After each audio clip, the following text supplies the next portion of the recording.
any place on anything we ever discussed about this car, whether it's the interior, exterior, how much it resembled the race car, how much input we had into it. This is by far and away the single most beautiful Corvette ever built, both from a technological standpoint and obviously from aesthetics. In addition to that, in working with Tom Peters and Kurt Benning, the amount of time that they spent with us to look at what we did in racing and how we accomplished things in racing, whether it be the cooling ducts that you see on top of the rear quarter panels. Where have you seen that before? You got it, C6R. Those aren't cosmetic just to make it look cool. Those ducts work. When you look at something you would never pay any attention to, but the radiator. Radiators in cars always tilted back like the same angle of the windshield. It's not a very effective way, but from a packaging standpoint it makes sense. I'm not sure there's another production car based on the numbers we produce. You look on this radiator, it's tilted forward, just like in the race car. It's more efficient, provides better cooling, you get to use a smaller radiator, lighter weight on the front end. I mean, it's just amazing. And where's that air vented and ducted? Right up through the hood, just like we do on the race car. When you look at the interior of the car, the level of the materials, the design, you know, I don't know how much time they spent. Did Taj come up and do it for them? So he told you about all the active riding and being able to configure the dashboard the way you want it, and just how much shock control you want, and how much steering you want, and the rev matching. And I mean, it's endless, the technology that's been put into this vehicle. It was hard for me to wait for it to come out. I've seen it for about the last year and a half, and I mean, I just got so excited about it, I may actually spend my own money and buy one. Because they don't give me one, even to use. I've never driven one. Anyway, they're a beautiful product, and that's due in part to having a company, a brand like Corvette, that listens to what you people say. That's why Harlan is here, that's why Tad shows up at these events. They take the feedback that they get from you, the consumer, they watch what we do on the racetrack, we put that together, and this is the result. There's not another company in the world that does that. They build it and they expect you to like it. We listen to what you say, build what you want, then we expect you to like it, which is a reasonable process. I couldn't be more thrilled. For those of you that always complained about seating, how many always complained about the seats? Let's see a show of hands. Come on, they're more than that, yeah. This is the seat that comes in this model, this sports, which is extraordinary. And Buzz, you might even be able to fit into it, okay? We have the competition level seat that even has additional bolstering, openings for shoulder harnesses. It's another just beautiful, beautiful, beautiful product. So we've got 2 levels of seating. I mean, we responded literally to every issue and every desire and every want you could have. So I'd like to get it together. Is Harlan here? I know he's here. Is he in the room? He's out there schmoozing. At any rate, the entire group, I think, gives a round of applause. So put it together for him. I'll feel better hearing this. We'll move on to racing. Qualified today. I think we qualified 2nd and 5th, and I think the first 6 or 7 cars were probably within 5/6 of a second. Perfect for this race. Ferrari on the pole, doing a great job. We know they're quick. Aston Martin's going to be really quick. Viper, figure this one out. Will you help me with this? Let's see. I need an 8-liter motor, and I need a bigger restrictor than the Corvette has on their 5.5-liter motor. That's what they got. Unbelievable. They're going to be serious competition. Aston Martin, well, you know those Limeys are sissies anyway. You look at their wing goes out to the ends of their car, they got a big old splitter off the front. I think they're running 100 pounds lighter than we are, and they got a giant restrictor. So that's going to help them along the way. All this does is allow me to whine in front of you, gives you a reason, me a good excuse in case we don't win. The reality being, when you can take so many different brands, so many car configurations, so many engine configurations, so many displacement configurations, size, shape, power, and create a starting grid of 10 cars, and they're all within a second of one another around a 3-mile racetrack, that's pretty extraordinary, and that makes great racing for us and great racing for you. And what that does at the end of the day, even though we're operating at a deficit, that makes that win far more valuable to us because we know we worked hard enough not only to beat them, but to overcome the encumbrances that we put in our place. That's what makes our team what it is today. We don't sit back and whine and complain, and you won't read anything about it in the media about what these other guys have. I share this with you because we're like family. But at the end of the day, when we go kick their ass, we know not only did we kick it, but we kicked it extra good because they know what they got. And they know it's still not good enough to beat us.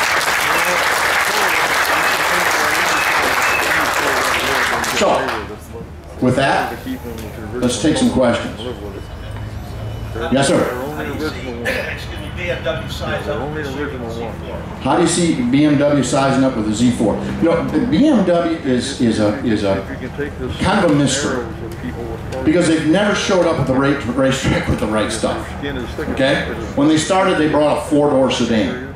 I guess they didn't get the memo that this is GT racing. But the sanctioning body said, you know, BMW's an important mark, we'll let them race. And we said, yeah, that's cool, okay, bring it. But you know, you need to do better. So they did better. They brought a two-door sedan. What's the thing they ran for the last 3 years? We said, you know, can't you do better than that? Well, we can do better than that because we're not going to build that car anymore. So we're not even selling it. We're going to bring a Z4. But the Z4 is kind of a tiny car, kind of a Miata-sized thing. So it doesn't have a big enough motor. It's not long enough. It's not high enough. So I mean, they need everything. They needed the wheelbase lengthened to fit the motor from another car in there. They needed a huge wing. What they never did tell us was they were building some bodywork that looked like you could put a wing on it and go race it at Eldora. I have no idea what that thing is sitting out there that they're calling their 4 Series car. That's a weird looking little thing. Somehow, some way, they got that at least provisionally approved. So it's not been totally homologated. So when you think about that, and if they knew it was going to be a rocket ship, it would probably behoove them not to bring something that's that weird and then go kick everybody's butt with it. So I don't know what Rahaal's doing. We'll have to wait and see. He didn't show anything all week. He didn't show anything in qualifying. So he'll probably go out and run a 156 on the first lap. Who knows? But we're ready for it. We're still going to race them and we'll see what happens. They are a valued mark. They are important to the series. And I think that at the end of the day, they're building a new production car that should be out in about 24 months that will really be a proper car. So I think on the interim, letting them run this is probably going to be just fine. And we'll trust the sanctioning body with a balance of performance to make sure that they don't do anything foolish. But it's going to make a better show for everybody. It's going to be fun to watch. Good question. Next question, in the back. Porsche is running the 991 race car at this point? No. No, they're running last year's car. That's a good question. What's Porsche running? They run the new 991. No, they're back in Weissach working on the 991 because they know what they build now can't compete. However, we have given them a little bigger restrictor for about the 3rd or 4th time. We've knocked a couple pounds off them. And if you notice in qualifying, they did a pretty darn good job. And we've got 2 Porsches running. We've got the Falcon car, which you know absolutely revolutionized rain tires in Mid-Ohio a couple years ago. And we've got the Chopard car, which is a quality piece. Porsche's here supporting it.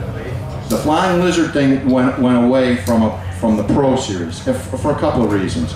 That was funded by a Silicon Valley guy, Seth Nyman, who's here racing in the amateur side of GT.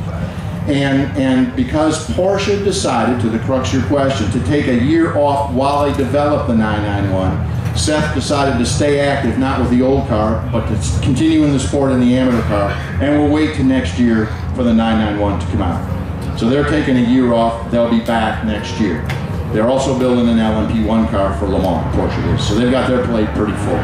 But they're still going to be rightly represented by the 2 Porsches that are out here. Yes, sir? What's your take on next year with the merger? The merger.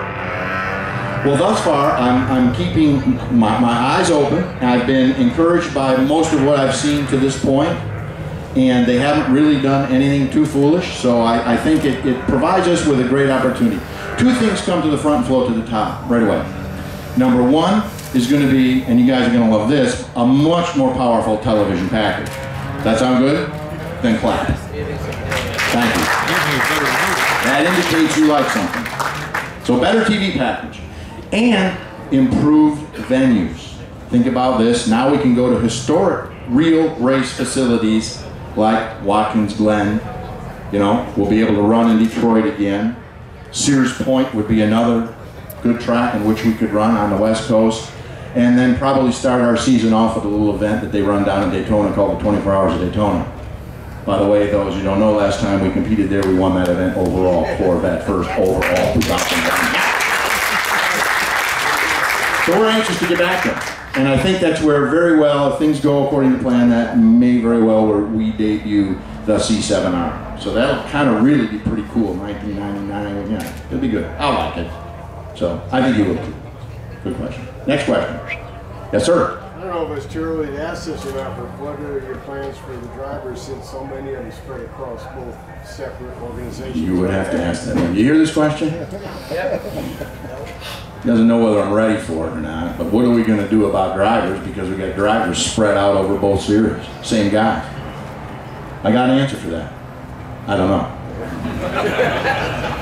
We're working on it. It's a formidable question. I'm pretty sure we'll come up with a reasonable resolution. But in all truthfulness, we don't know what we're going to do right now. So we'll wait and see how the year pans out. Yes, sir. Are we going to be able to return to Mid-Ohio next year? Are we going to be able to return to Mid-Ohio next year? You know, that schedule is a schedule that's in flux. Right now, there is no compelling reason why we would not. But because there is no schedule, I can't sit here and tell you that we would. All right? And I'm going to guess if we go there to Mid-Ohio that it will be a standalone event. We won't be sharing with IndyCar like we had in the past, which has its strong points. I prefer to be there just by ourselves. I don't like to be burdened with their problems. We're moving forward. So I'm hoping, keep my fingers crossed. I'm thinking there's a very, very good chance we will, but I can't tell you for sure. But yeah, I think we'll be there. Yes, sir. Will the Grand Am Corvette be racing next year as a prototype? Will the Grand Am Corvette be racing next year as a prototype? The way the classifications work next year, there will be an LMP2 class and there will be a prototype class. The prototype class will be what is now known as Daytona prototype. So yes, they'll be racing. GT class will be GT Le Mans, which will be the current GT class that you see racing out here. And the lower segment, which will be a lot of the Grand Am guys that have been chugging around club races for the most part, will be GT Daytona. So you have those four classes running. So the prototypes will be there as prototypes. LMP2, they'll be competing together, same classification, they'll be balanced so that they're running against one another, and then you'll have the two GT classes. And we may have a, Porsche Cup or something that runs with us, depending on car count and the length of the racetrack on which we're racing. But those will be the four core groups. Next question. That's pretty easy. Yes, sir. Tickets for Austin are not on sale yet, and their track is won't announce the date. The only schedule is on Bad Boys or ALS. Is that still happening? The question is, the racetrack down in Austin, Texas hasn't produced a schedule. So the question is, are we going to be racing there, and if we are, when it will be? As I stand here today, I can tell you there is no compelling reason why we wouldn't be there. I don't know when it will be because the sanctioning body doesn't know when it will be. Okay? We don't have dates. And I'll take just a second to explain to you why that is. Oh, you're talking about for later this year? Yeah, well, September 20th is the date. But it's weird that Austin doesn't have tickets on sale yet for that race. That's not weird. They have no idea what they're doing. Well, then we're racing and they'll figure it out. September 21st, I have on my calendar. Yeah, that race is scheduled. I mean, right now that's a go. I thought you were about 2014 with the mixed schedules. Well, talk about that. But that will probably be a race that'll be on the venue as well, assuming they're still in business down there. Yes, sir. Who will be the sanctioning body for next year? Who will be the sanctioning body for 2014? A company called IMSA. Still? That is unchanged.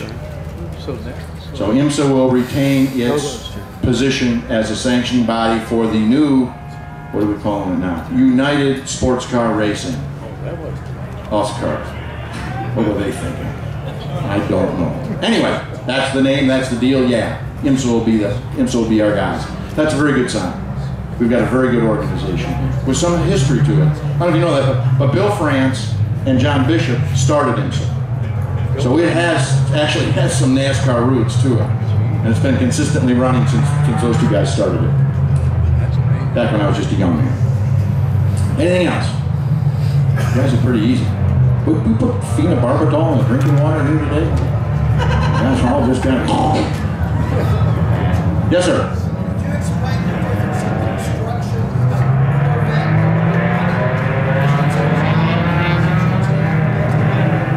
Can I explain the difference in construction of a Corvette that would be running GT Daytona versus GT Le Mans? Well, quite frankly, we don't build any Corvettes that would be like GT Daytona Corvettes, but there are a couple that run in that Grand Am series. I haven't really seen them, but for the most part, they just have more production content and less performance content. That's the best answer I can give you. We don't have any interest in doing that, by the way, as a factory. So whatever you saw running at Grand Am is what they're going to be bringing, and I really have no idea what they're doing over there. Some of those cars are tube frame cars, and they're whatever they call Prep 1, and then some cars are unit body cars they call Prep 2. I mean, they got just weird rules over there. So it's hard for me to keep up. Could be a tube frame car, could be a production chassis car. That's a terrible answer to your question, but as good as I can make it up. Anything else? Yes, sir? Yeah, where are you with the development of C7R? I'm right here in front of you, baby. Where are we with the development of the C7R? Sitting back home right now, well, it's 4:30. The guys are just getting ready to quit because they start at 6 a.m. We have the very first C7R on the surface plate with the chassis just about completed. The shop is full of all the CNC body molds. We're getting ready to shift off to our carbon department, start construction on those molds. Engine work is on the dyno running right now as we speak, and we should have a car on track for testing in late July. So, along with racing this year in the series, we're back building the C7R. It's going to be beautiful. It's an amazing vehicle. Truly cool. You can have 1 or 2 cars. We'll have 2 cars. So we just build them one at a time. In case we make a mistake in the first one, we don't have to correct it. Cheaper that way. Yes, sir? Porsche has the Cup Series, the Challenge Cup. Is there any plan ever in the future to have something like say the question is that Porsche has the Challenge Cup. Is there any chance in the future there would be like a Corvette Cup? Well, you remember we had that a long time ago. What do we call it? Corvette Challenge or whatever the hell that thing was? Well, that worked out pretty good, you know. They pay to do that, Porsche does. You pay a royalty and it's cool, and guys get to race their cars. What we found is that you guys who want to go racing have all kinds of venues to do that on your own very economically without wrecking the car, whether it's autocross or drag racing or SCCA. The need for us to do that just doesn't really seem to be there. Porsche does it to help sell race cars that they build, or derivatives of the race car, a certain model car. They do that here and they do it in Europe because they need to do that to fund their race program. So you guys end up paying the bill by competing with those cars. When I set up this program, I learned a lot of the good things they did. I also learned a lot of things that I didn't think were going to be fair to you guys. And so we didn't make selling race cars a line item on our budget to go racing. We race with marketing dollars. By the way, we get those from you anyway. I mean, screw you on the price of the car, we take a couple bucks and spend it out here. But you guys seem to be happy with us doing that, so it's worked out really well. It's kind of like a marriage. We all work, come home, mom takes the money, spends it, and happy. Happy mom, happy life. Same deal. So no, there's no plans to do that. That doesn't mean things wouldn't change. But I can't imagine that we want to take from production availability, cars, and take that time and that product and sell them for guys who want to go racing. And when I think the lineup of the dealership's going to be pretty stout to get these just to have them in the garage. So currently, no plans, but things always change. Anything else? What time is it? Damn watch time. 4:31. Yes, sir. It's a lot under 10 grand. Yeah, one question. C7R. C7R? Yes? I was going to ask that question. When it's what? Livery. Is it going to be yellow? Was that the question you said? Was the C7R going to be yellow? I can see no compelling reason to change the color of the race car at this time. We have established, love it or not, we have established a huge amount of brand equity, not just here in the U.S., but around the world with our yellow race cars. They have become easily identifiable, cherished, loved, and revered by racing fans in 26 different continents on the planet. They love it. There is no indication that we're going to move away from that. Although Taj is here, should I talk about car color at all? Is that? We have. Taj, by the way, the love of my life, We just recently started dating. We haven't told his wife yet. But this car has caused relationships to blossom. Cash has given us a brand new yellow for the race car in C7. Same family, but even more zoomy than our current yellow. Right, buddy? Did I say too much? We're working on it. Okay, we're working on it. We're working on it. He's getting it, don't worry.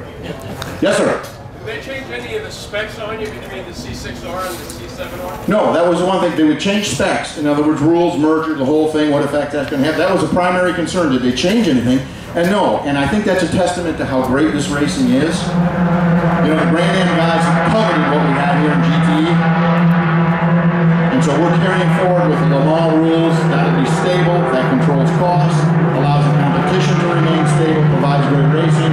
So we're going to be racing off the same set of rules in 2014 as we have this year. That's a good thing. And that's part of that whole innocent thing. So, like I said, they haven't done anything that shows me they're going in the wrong direction to this point. But give it enough time. Anything else? One more. Yes, sir? The question is the engine in the C7R going to be based off Gen 5? You know, that's a very astute question. Here's what we're going to do engine-wise. Ted, you went through all the benefits of this new engine, right? I mean, this is truly world-class deal. Direct injected, variable valve timing, cylinder dropout. I mean, GM does a wonderful job on their engines. But we're not going to use it. There's a reason for that. Keep in mind that the rules still say 5.5 liter. We have a huge amount of time, effort, money in developing a bulletproof piece at 5.5 liter. The nuances that GM has put into this engine are terrific.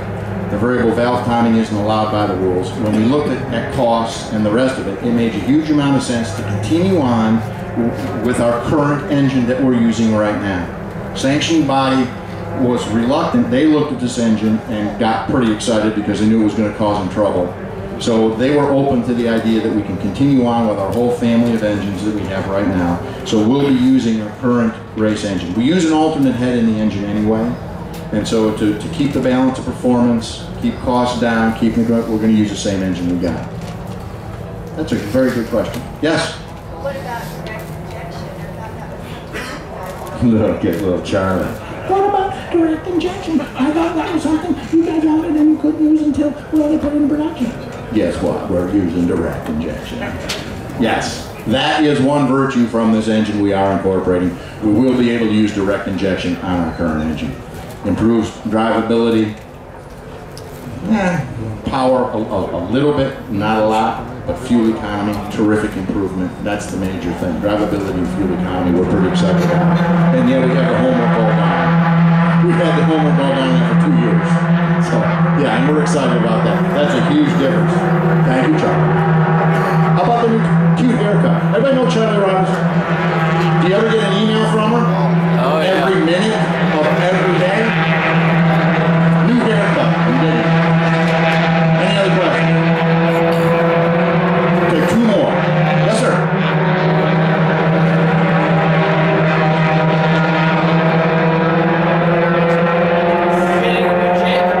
The question is, are we getting a new Jake? Why would we need a new Jake? Other than new logo. Is Kirk here? He didn't come to this event. I think it would be silly for us to think for a moment that with a new logo that we wouldn't have a new Jake. So I'm not sure when exactly we're making a formal announcement, although I think there's been plenty of stuff on the internet kind of showing. It doesn't take a whole lot to use your imagination to insert a new one in the existing. Yeah, we're going to have a new Jake. Okay, on the race car. Well, of course. Absolutely. Perfect. You got to remember where Jake's livelihood started. He's the team mascot. Thank you. And Jake has taken us through all our major victories. Yes, we'll have a new Jake. Thank you. And it's pretty cool. Thank you. You'll like it. Thank you. Yes. Thank you. You're welcome, Jake. Thank you. Thank you. Yeah. We're not replacing this one, although we'd like to. Anything else? Doug, does the C7 race car unveil at Daytona next year? The C7R will be debuted in racing form at Daytona. From a marketing standpoint, I'm not sure what we have planned where it might appear beforehand to give you guys a look, whether we're going to do something at the museum, whether we'll do Detroit Auto Show. I mean, I'm not certain about that. But from a racing perspective, it'll be at Daytona, which is usually at the end of January. So christening party goes well, yes, sir. So the race car will be based off the Z51, not the Z06 or 0. You're using nomenclature that I'm not familiar with. Okay, I can tell you this.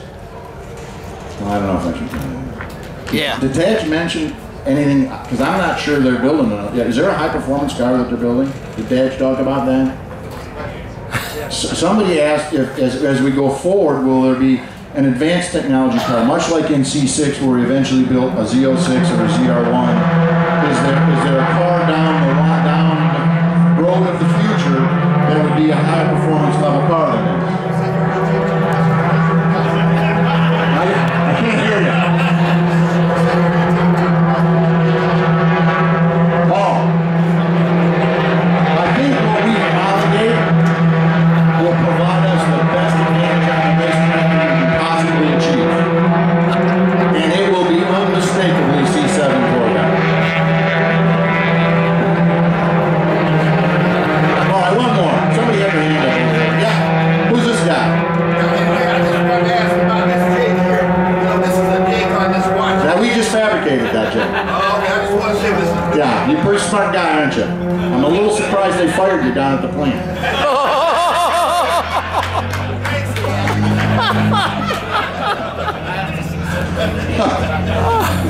Is there anybody here who doesn't know Will Cooksey? Huh? Will Cooksey, since we started racing, was the plant manager down in Bowling Green. And he was the man foundationally responsible for creating the army of people, developing their attitude and their skill level, their efficiency, to build the product that you're driving today. Anybody who has a C5 on up owes that car to the efforts of Will Cooksey and his entire team. I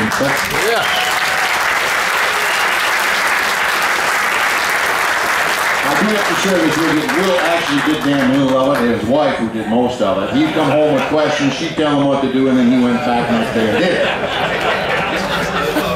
it. Is Dave Tapman here? Is Dave? Dave's not here. Dave is a new plant manager. You know, we went through an interim after Will left. You know, we knew there was going to be transition times. The company was in upheaval. So we had guys, I think we changed plant managers about every 3.5 weeks for 3 years.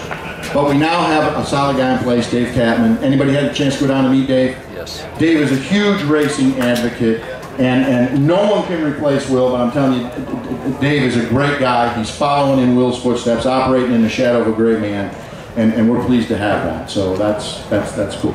All right.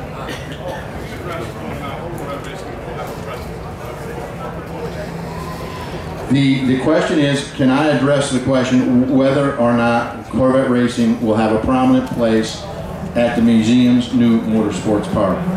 Anybody aware of that motorsports park thing we're doing now? By the way, it's my pet project. Okay? Yes, the intent is to have a presence there. The intent is to have us be our home base for testing, because we can operate virtually year-round there. We've worked with the designers to develop a surface and shape that's going to lend itself to a couple of tough corners that we race on. We think it's going to be a great development tool. When we do that, we're going to work co-joint events that we're going to open up to you guys, so you can come down and participate with us whenever we're there testing. And then when we spin that off the following day or the preceding day, you get to get your cars on the racetrack. I look at this as the final jewel in the crown that Corvette owner has created. That museum was built by the generation before you guys. They left us that. That was their legacy to us, that museum. And I look at the responsibility falling squarely on our shoulders to leave a legacy for those who follow us. It's only right that we do that. And this motorsports park, in my view, is that legacy. That's why I'm so committed to it. And I think, for example, Charlie Robertson's team just committed to their 4th acre. Those are $10,000 an acre. They just bought their 4th. And we have a myriad of people out there who have not only bought 1, but 2, 3, and 4. So I want you to not forget about that.